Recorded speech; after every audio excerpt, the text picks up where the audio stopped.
to our time clock, so when the yellow light comes on the podium, you have 2 minutes left. When the red light comes on, we ask you to conclude your remarks unless you're answering a question from the court. We'd also advise that we have read the briefs and record excerpts. We may not have gotten into the entire record, and we appreciate record citations when those are appropriate. So with that, we call the first case of the morning, number 23-50167, Children's Health Defense versus FDA. We'll hear first from Mr. Barnes.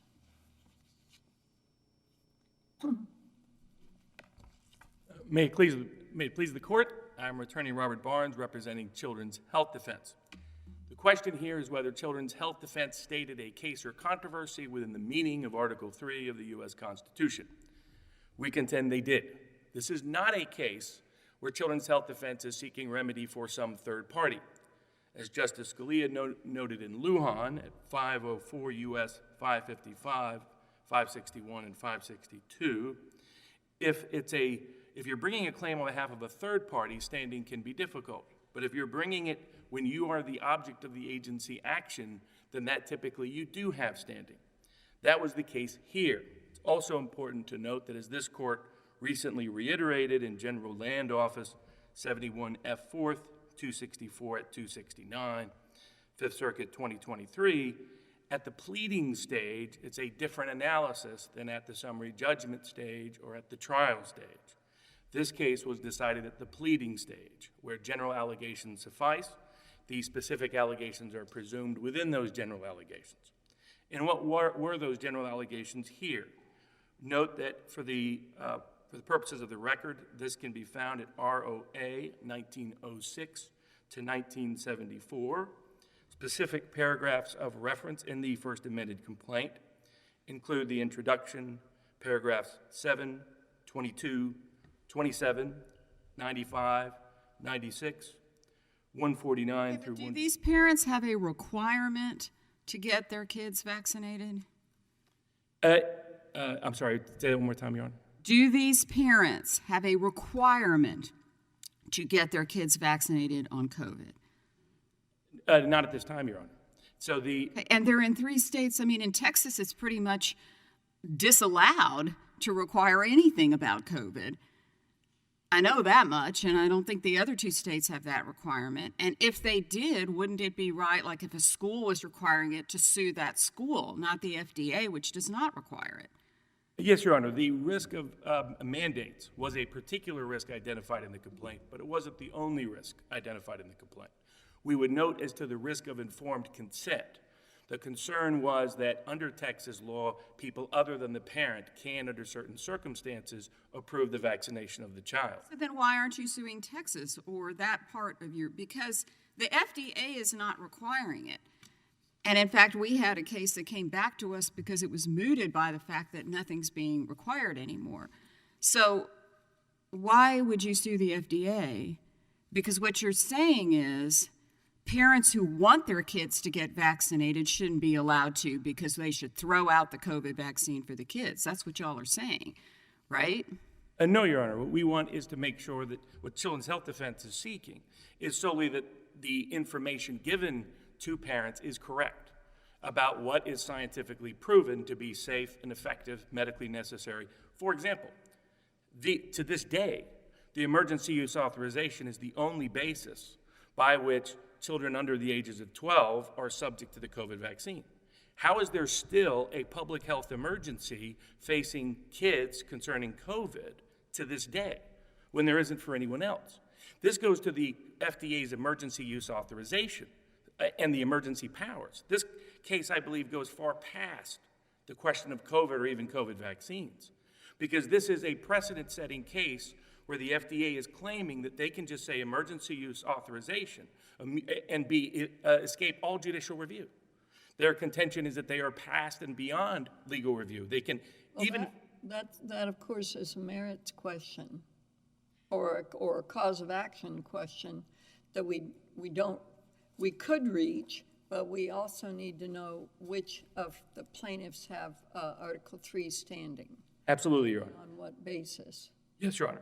So first, there's organizational standing for Children's Health Defense, because their entire organizational purpose is about protecting children's health, assuring informed consent, and accurate information concerning children's health. How long has this organization been in effect? Children's Health Defense has been around in one form or another since 2007, Your Honor. Right, and before this FDA, you make some general allegations about, and obviously you filed objections before the FDA, Yes, Your Honor. and you had some scientific studies put together, or meta-analyses or something. That is correct, Your Honor. Yeah, well, so you have to flesh out how the organization was allegedly injured by the FDA's emergency action. Absolutely, Your Honor. Here, typically the FDA is their ally. Here, the FDA became their adversary. So the question was, what were they going to do? Their first thing was to respond to the FDA, divert their resources to this issue. They don't usually do citizen petitions. That was entirely novel and entirely new. This isn't like a regular lobbying organization. So they had to do all of the underlying research to support the citizen petition. They filed the citizen petition. Then when it came to the emergency use authorization for children, the FDA wasn't allowing a separate children's petition or even any notice or comment to be allowed. So they tried to submit correspondence to request that, and they were denied. And then when the FDA started using Big Bird and Elmo to promote this vaccine to children, that the evidence that Children's Health Defense had was not scientifically proven to be safe and effective yet, then the Children's Health Defense went to the public using social media. The Food and Drug Administration, the defendant in this case, went to those social media places and said, shut them down. Don't even allow them to use Facebook to interact with their own members to try to correct this misinformation. So they had to divert almost all of their resources into rebutting the information that the FDA was putting out there, that according to the allegations of the complaint, which have to be assumed to be true at this stage, this was not a safe, effective drug. Okay, at the core of COVID, there was a lot going on all at once, okay? Now we are in the endemic or whatever. It's not a pandemic anymore, but it's kind of going to be with us forever. What is the FDA doing now that is of any relevance to you all, besides having the COVID vaccine available for kids? They're still promoting it. They're still marketing it. They're still suppressing information that's relevant to parents being able to make an informed consent decision. They're still suppressing Children's Health Defense. Children's Health Defense still doesn't have access to certain social media networks that were important for reaching both its own members and the public. And this was all part of this agency action. And that's why, for example, they would have filed a motion to dismiss for mootness if they had finally changed this. But we're still here, and they're still calling it an emergency because it's so tempting to continue to use this power, that if they can do it now, they can do it in other contexts. And that goes to the broader concerns Children's Health Defense has about using this power. This power will continue to pose risk to the members of Children's Health Defense and the public as long as it is not subject to any form of judicial review.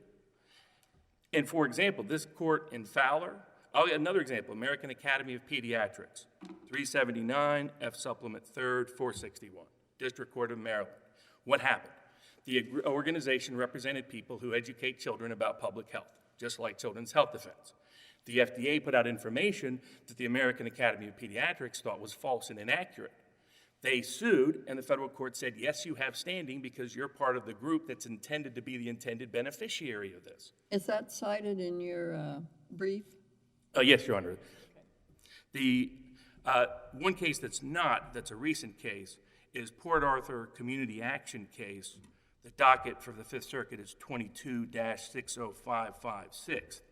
That was just decided, I think, a month and a half ago, that noted whenever an organization has to change its conduct to respond to agency action, then it has standing to sue. It has suffered a constitutionally cognizable injury. This is also a district court case that we do cite in our briefs, Cutler, that talks about this, that says that just the increased risk to being exposed to an unsafe or ineffective drug is, quote, constitutes a distinct and culpable injury to their statutory interest as drug consumers. That's the target of this authorization is the plaintiffs in this case.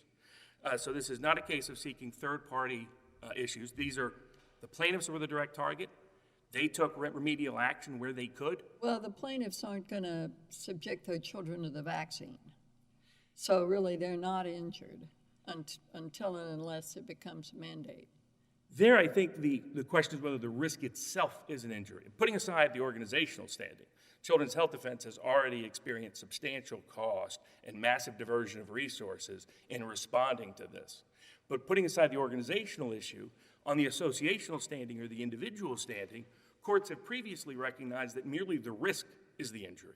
Well, those are cases that involve things like bad vitamins or supplements or food additives or something like that, right?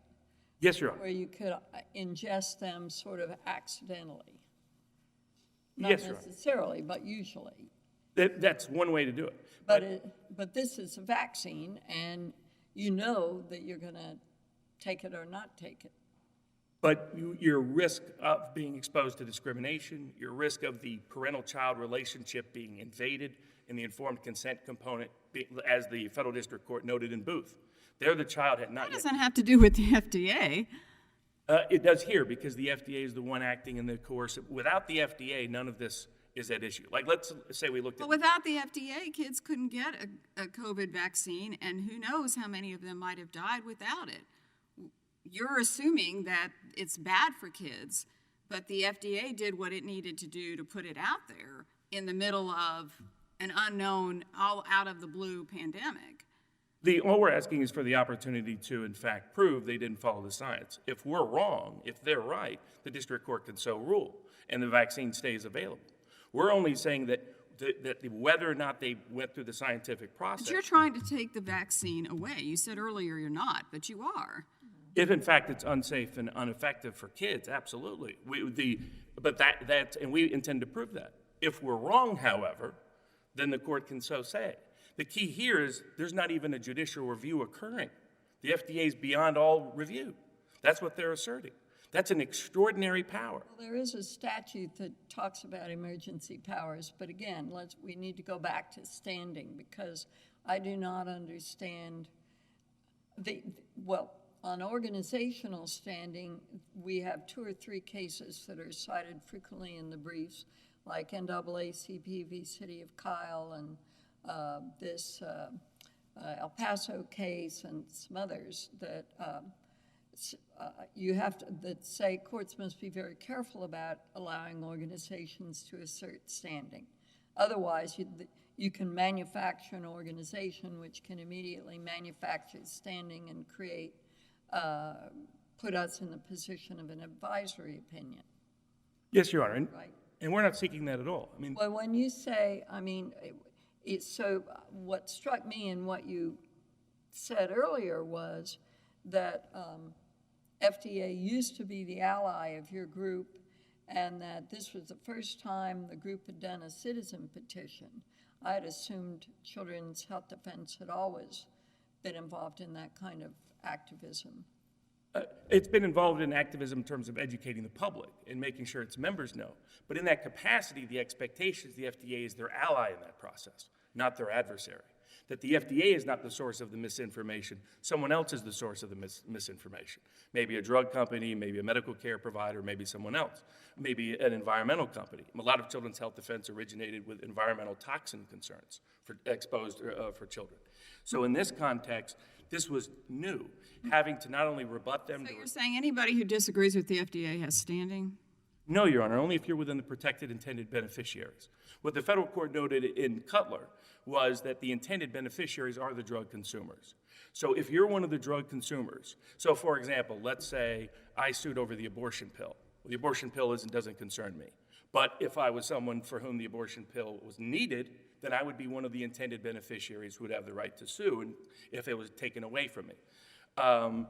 Or made an Like I said, the parents here are not required to get their kids vaccinated. And I respect that deeply, so I'm not trying to say you have to or you don't have to. I'm just saying there is no requirement, and so that is something I respect their rights, but parents who want to get them vaccinated You seem to not respect that right. No, what we want is for the scientific process to go through and for there to be independent judicial review of whether the law was followed here. That is all. And if it wasn't, if the law wasn't followed, if emergency power was abused, if this wasn't scientifically proven, we don't want to wait until 15 years from now and we have a different epidemic on our hands, like what happened with the 1978 swine flu vaccine, where 2 years later we figured out, oh, the FDA rushed it, they shouldn't have rushed it, now we have more injuries from the vaccine than we did from the disease. We don't want to, like, for example, could somebody sue after they suffer death or disability? Not really, it's no longer redressable. Right now, this is redressable. It's about the information that's creating the risk, the authorization that's creating the risk, the mislabeling and misbranding that's creating the risk. And that is, in fact, what the FDA fundamentally is I apologize, I'm out of time. Thank you, sir. You have rebuttal opportunity. Thank you, Your Honor. Right. Well, where did I put it? Oh, here it is. Right. Next, we have Mr. Janda. Thank you, Your Honor, and may it please the Court. Sean Janda for the FDA. I think it might be helpful to start this morning by just taking a step back to sort of be clear and reinforce what is actually being challenged here, what the agency action is and what it does. And the plaintiffs here are challenging the issuance of the EUAs for the 2 vaccines for children. The issuance of the EUAs does not regulate anybody in the sense that it doesn't require anybody to do anything. It doesn't prohibit anybody from doing anything. It ensures that the companies are able to market the vaccines so that parents and pediatricians can decide together whether. Well, what about the CHD who says y'all have screwed it up and they want to show that? So, to the extent they think that we've screwed up the science, I don't think that's an injury to them. And so, on the organizational standing piece, I think the starting principle, sort of repeatedly articulated in this court's cases, and this is true for organizations and individuals, is that an agency or a defendant doing something out in the world that you disagree with or that you don't like or that you oppose is not enough to give you standing. And that's true even if you choose to dedicate time or other resources to trying to combat that thing that you don't like, In addition to that, as needed, what would give them standing? So I think the line that this court's cases draw is between agency actions, like I said, that sort of operate, or defendants actions that operate out in the world, and actions that really in some significant way impair or regulate the party trying to challenge them. So I think Havens Realty actually is a good example, particularly in juxtaposition with the Louisiana Fair Housing Center case that we cited in the 28J letter, because both involved nonprofits that deal with housing discrimination, trying to sue alleged purveyors of discrimination. And Havens Realty, the Supreme Court held that the organization had standing. And the theory there was that the organization engaged in counseling of individuals to try and help them find housing. And the defendants had sort of directly impaired their ability to do that by providing them false information about what units were available in their apartments. And so without appropriate information about what units were available, the organization couldn't properly counsel its clients. Conversely, in the Louisiana Fair Housing Center case, the defendant was alleged to have been engaged in racial discrimination, which is something that the housing center obviously opposed and spent significant resources trying to educate, investigate, combat out in the world. But nothing about the housing center or the defendant's alleged discrimination sort of directly impaired the housing center's ability to do the things it does, to advocate, to educate, to. What about this argument that you're keeping them off of Facebook? I just don't think that has anything to do with the challenged actions in this case. I mean, I said the challenged action. You're not denying it? I have no idea what is happening with Facebook, Your Honor. That's certainly not in the complaint. My understanding is that they have a different case pending in the Western District of Louisiana, where they are suing about what they say is the government sort of trying to keep them off social media or interfere in their ability to operate on social media. But I don't think that has anything to do with. So this is not the social media case. This is should we have this vaccine or not for kids? Right. Should it be available for parents and pediatricians to decide whether children should have it? And so I think that's this case. The social media stuff, I mean, Does the FDA have any mandating of kids getting vaccine? To the best of my knowledge, neither the FDA nor anybody else in the federal government mandates that children get vaccines. There's certainly no allegation in this complaint. I even think the government mandate on general, on people that work for them and stuff has also been being pulled back. That is broadly true, Your Honor. I'm not 'Cause I know we had a en banc that got sent back to us as moot.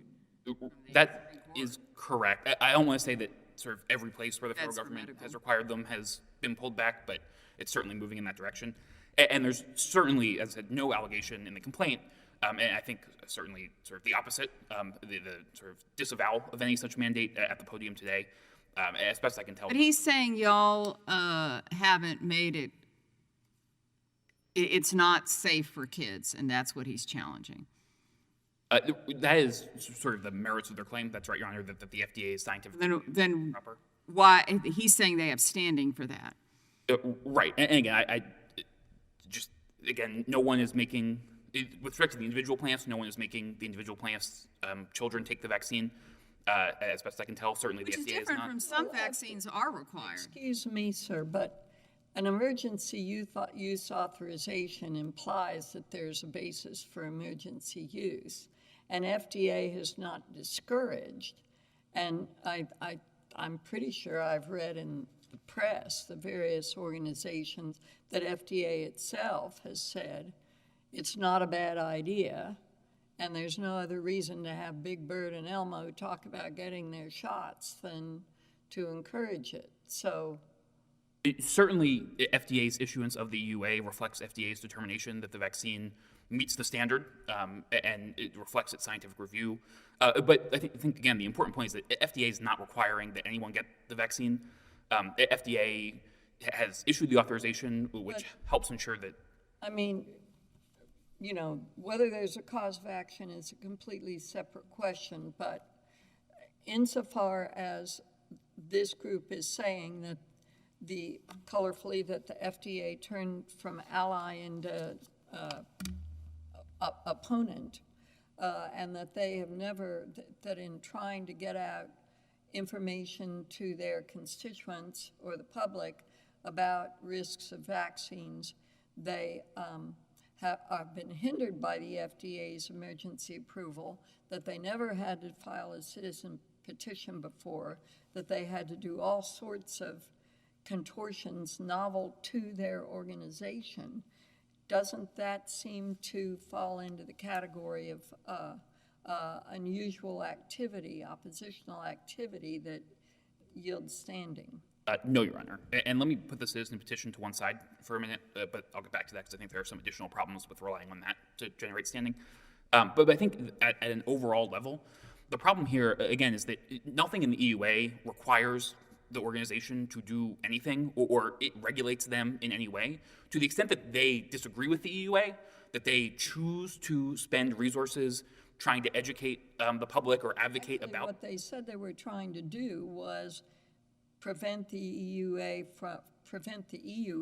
but also prevent FDA from providing inaccurate information about things such as adverse impacts on children and cost benefits. In other words, statistically, hardly any kids under the age of 12 actually died from COVID. But you put that again, the way FDA makes decisions is to balance that against how many adverse effects can you have from the vaccine, and there are statistical adverse effects. But again, I think the fact that FDA has done something that the organization disagrees with it is not a basis for standing. I mean that's sort of. Well, the emergency use authorization prevents them from trying to promulgate that there is government support for reticence about using the vaccine.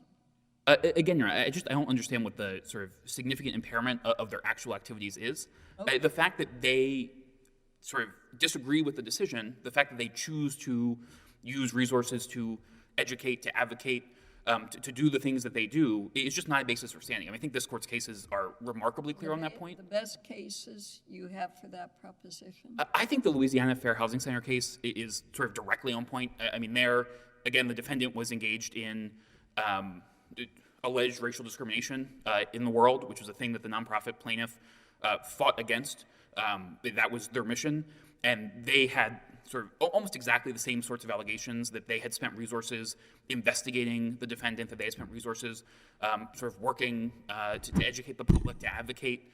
And what this court said is, that is their choice to make. And trying to spend resources to educate and advocate and investigate racial discrimination is the thing the nonprofit does. I mean, having to spend resources or choosing to spend resources educating and advocating the public is the thing that Children's Health Defense does. That is the core of their organizational mission, as best I understand it. And the fact that they are choosing to advocate about this vaccine is their choice to make, but it's not a thing that gives them any sort of standing. And then just sort of two other quick points on that, sort of beyond the broader, so I think, sort of threshold hurdle, is number one, I think the allegations in this complaint are particularly threadbare in terms of things that they have diverted resources away from, or sort of projects that they haven't been able to pursue. And I would encourage the court to look at the relevant paragraphs of the complaint. There's just not a lot there. And certainly under this court's cases, including City of Kyle and the Louisiana Fair Housing case, I think much more would be required, even if that sort of self-inflicted injury or that choice to spend resources on this rather than other things could give rise to standing. And then on the citizen petition piece of things, I think the problem there is sort of twofold. Number one, as this court's cases make clear, including, again, City of Kyle and the Louisiana Fair Housing case, resources spent sort of investigating the defendant or in preparation for litigation can't give rise to standing. Obviously, just like an individual can't sort of bootstrap their way to standing by spending resources preparing to challenge an action, an organization can't do the same thing. And so to the extent the citizen petition is sort of filed in preparation for this sort of litigation, that just can't give rise to standing. And then second, I think to the extent that they have spent resources in the past on a citizen petition, that's just not a redressable injury at this point moving forward. Those are sort of previous resources. Money damages aren't available in the suit, and so revoking the EUA doesn't in any way redress whatever resources they have spent on sort of filing the citizen petition. And then, to the extent that the court has any questions about the individual plaintiff standing as well, I would be happy to address those. But I think fundamentally, again, the point is just FDA's EUA doesn't require them or anyone else to do anything. Is there any allegation from the individuals that they're forced to give COVID vaccine to their kids? No, Your Honor. And again, I think So. at the podium today, I understand the opposing counsel to say there's no allegation, and it is in fact not true that any of the individual plaintiffs' children is subject to a vaccine. And then, just very briefly, to the extent the court thinks standing is difficult or gets past standing, I think the one other piece of this is that the agency actions here are sort of expressly textually committed to agency discretion by law. That's an explicit provision in the EUA statute. And so, in this court, that preclusion of APA suits for actions committed to agency discretion by law is a jurisdictional preclusion of review. And this court certainly could, I think, affirm on that very easy basis, even if the court gets past standing or doesn't want to address standing or finds it more difficult. If there are no other questions? Yes, we have no other questions. Thank you. All right, thank you. Okay, Mr. Barnes. Thank you, Your Honor. First, on the Louisiana case, that's a tester case. This is not a tester case. There were no members, and they were suing on behalf of a third party. This is not suing on behalf of a third party. Of note, in that case, the court... Your entity is not going to be getting vaccinated, so it is really third parties. The organizational standing is still present, Your Honor, because what Children's Health Defense is about accurate information to parents and children, including the members, but the broader public, so they can make informed... Was this case about the Facebook or the other case that he... This case, paragraph 162, Your Honor, I believe it's at ROA 1946, if I recall the correct ROA citation, Your Honor. We actually cited it in this case. But was that your claim, or is it in this other case, the claim? There's also a separate claim here, but yes, it was part of this claim, Your Honor, because it was all about accurate information, the ability to get accurate information to parents concerning their children. Okay, but the restricting you on Facebook, was that something that you claimed in this case? Is it issue in this case? Yes, Your Honor. Then why do you have the other case? The other case goes to multiple other agencies and other actors, Your Honor. This concerns the FDA. In that case, it concerns other actors within the Biden administration. As to resolution, the resolution being sought was labeling, accurate labeling. For example, what could happen here is that the vaccine is made completely available to all children, but there's just accurate labeling. It doesn't say this is absolutely safe, this is absolutely effective, this doesn't fail to identify a single side effect. It doesn't say there's all of those statements are statements that could be retracted, and much of the injury that CHD has experienced and the risk the parents are experiencing would be redressed and removed. There, the vaccine would still be available to children, but with correct labeling. As to relevant cases, Your Honor, I would note that the Louisiana case they cite contrasts that to OCA Greater Houston, 867 F. 3rd 604, or the Acorn case, Fowler, 178 F. 3rd 358. In both of those, or in the Port Arthur Community Action case, recently decided, in all of those, when you're forced to divert your resources, and in like one of those cases concerning a voting rights group, in none of those cases did the statute directly say, we are going to punish you, Group A. But in each case, they did something that forced them to divert their resources to do what was in their core mission. I was struck by the third-party standing, organizational standing argument that this court recently accepted in a case called Vote.org v. Callanan, Callanen, decided on December 15th of this past year, and that was a group that had developed a basis for voter registration by a cell phone app, and that was held to be inconsistent with Texas law. But in the course of deciding the case, the court held that Vote.org had organizational standing because they had used resources to develop this app, which they had to, put to an entirely different, which came to naught, the same as your request to, arguably, to FDA to change its methodology and disclosure requirements also came to naught. Yes, Your Honor, that is correct. Well, the parties might take note of that, and they might furnish little 28J supplemental letters or statements about the applicability of that decision. Yes, Your Honor. Lastly, I'll finish on wise words from this court in Wages in White Lion versus the same defendant, FDA, 41 F. 4th, 427 at 442, recent decision, Fifth Circuit, 2022. That one of the key rules of the court in this context is to, quote, ensure the agency turns square corners in dealing with the public to whom it is subservient. That is what this case is about. If these plaintiffs don't have standing, nobody does. Then the FDA is above the law. Thank you, Your Honor. All right, thank you.